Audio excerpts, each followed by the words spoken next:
Hello traders, FX Pip Collector here. Today is Friday, October 18th, and I'm going to be analyzing the US dollar yen, starting on the monthly, working my way all the way down to the 1 hour time frame for the full top-down analysis.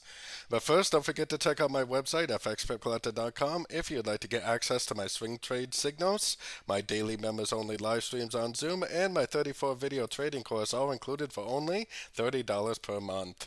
So anyways, on the US dollar yen, I still see two options here. Option number one is this move down is a correction to this last move up, and it ends up making like an ABC correction and continuing back up. Option number two is this really is the end of a wave 5, and this makes a 1, 2, 3, 4, 5, and eventually goes down and breaks this low.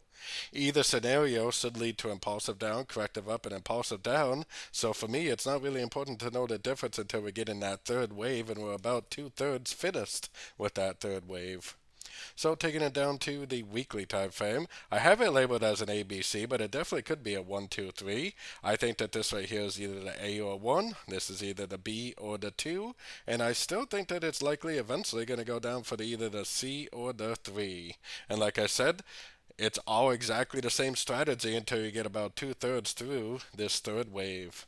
So going down to the daily time frame, we're definitely still looking for longs in an uptrend.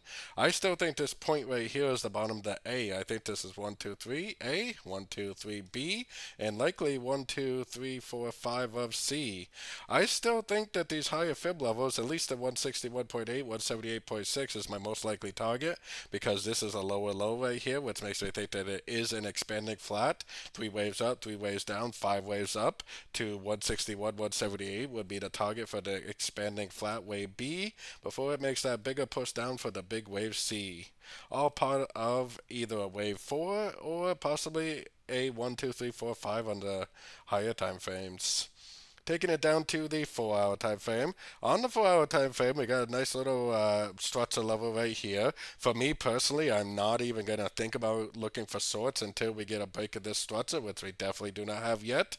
This every single move I see to the downside over the past several weeks I've been looking at is nothing more than a correction to the last move up. Every single one of these moves down was only a correction to the last wave up. So that's what I'm going to continue to do, is look for longs at the end of pullbacks. So taking it right down to the 1 hour time frame.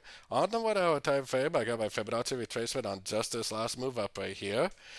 I personally am still looking for longs. Now, if you're a scalper, maybe you are looking for shorts right now, but I'm definitely looking for longs. I'm looking for 1, 2, 3-way pullbacks, 2 Fibonacci levels, and then I want to see a nice engulfing move to the upside to go long for the continuation of the uptrend. Like I said, every single move I see to the downside, I'm looking at as nothing more than a correction to the last wave up. So as long as it doesn't break structure on like the 4 to 8 hour time frame to the downside, I'm definitely looking for longs in a uptrend. So don't forget to join my free Discord group, which is linked over here in the corner. And as always, thank you and happy trading.